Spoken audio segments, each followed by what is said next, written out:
Clauses दो sentences को आपस में ज्वाइन करने के लिए यूज होते हैं to form a longer sentence, एक लंबा सेंटेंस जो है वो बनाने के लिए ये यूज होते हैं। किस तरह से यूज होते हैं, अब देखें यहाँ पर हु जो है वो दोनों को आपस में कनेक्ट कर रहा है, ज्वाइन कर रहा है टू क्लॉजेज को। अस्सलाम वालेकुम, this is Sheela, hope you all are doing well. Parts of speech की सीरीज चल रही थी जिसमें हमने नाउन कर लिया था और उसके बाद टाइप्स ऑफ प्रोनाउन कर रहे थे। लास्ट लेसन में हमने किया था डेमोन्स्ट्रेटिव प्रोनाउन।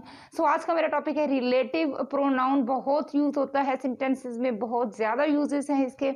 किस तरह से यूज होता है विद एग्जांपल्स बताऊंगी, मेरे साथ रहिएगा, वीडियो को एंड तक वॉच कीजिएगा। स्टार्ट करते हैं।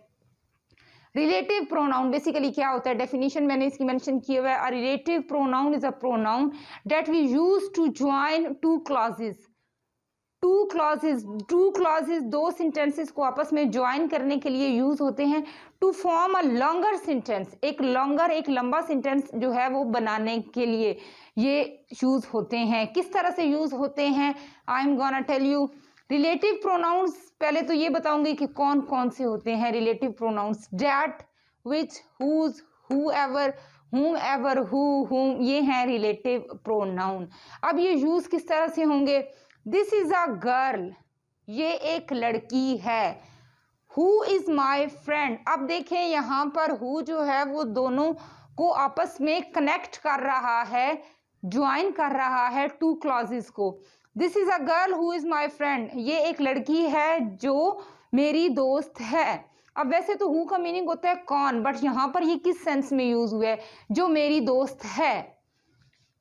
लुक एट माई कार, मेरी कार को देखो। डेट आई बॉट यस्टरडे, जो मैंने कल खरीदी। अब यहाँ पर ये भी डेट का वैसे बेसिकली मीनिंग होता है वो, बट यहाँ पर ये किस सेंस में यूज हो रहा है, जो। लुक एट माई कार, मेरी कार को देखो। डेट आई बॉट यस्टरडे, जो मैंने कल खरीदी। सो बेसिकली ये जो रिलेटिव प्रोनाउंस होते हैं ये टू क्लॉजेस को आपस में ज्वाइन करने के लिए यूज होते हैं, और जिससे फिर क्या होता है कि एक लॉन्गर सेंटेंस क्रिएट हो जाता है। So next one is this is the house. This is the house where I lived when I was a child. This is the house, ये वो घर है वेयर जहां आई लिव, मैं रहता था, when I was a child, जब मैं बच्चा था। सो वेयर जो है ये अब दो सेंटेंसेस को आपस में ज्वाइन कर रहा है, टू क्लॉजेस को आपस में ज्वाइन कर रहा है। दिस इज द हाउस, ये घर है या ये वो घर है, ये घर है वेयर जहां आई लिव, मैं रहता था, when I was a child, जब मैं बच्चा था। So next one is the girls who work hard get success.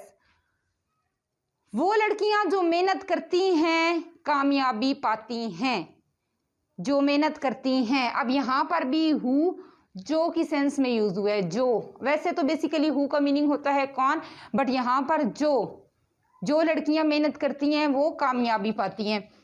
The cake which I ordered was very delicious, cake जौन सा मैंने ऑर्डर किया था या केक जो मैंने ऑर्डर किया था बहुत डिलीशियस था। विच, वैसे तो बेसिकली विच का मीनिंग क्या होता है, कौन सा, बट यहाँ पर ये जौन सा जो उस सेंस में यूज हो रहा है। सो बेसिकली ये जो होते हैं विच, हुज, whomever, हु, डेट, ये जितने भी होते हैं ये टू क्लॉजेस को आपस में ज्वाइन करने के लिए यूज होते हैं, और उसके बाद क्या होता है कि एक लॉन्गर सेंटेंस जो है क्रिएट हो जाता है। So this was all about relative pronouns. I hope कि आपको बहुत अच्छे से समझ आ गई होगी।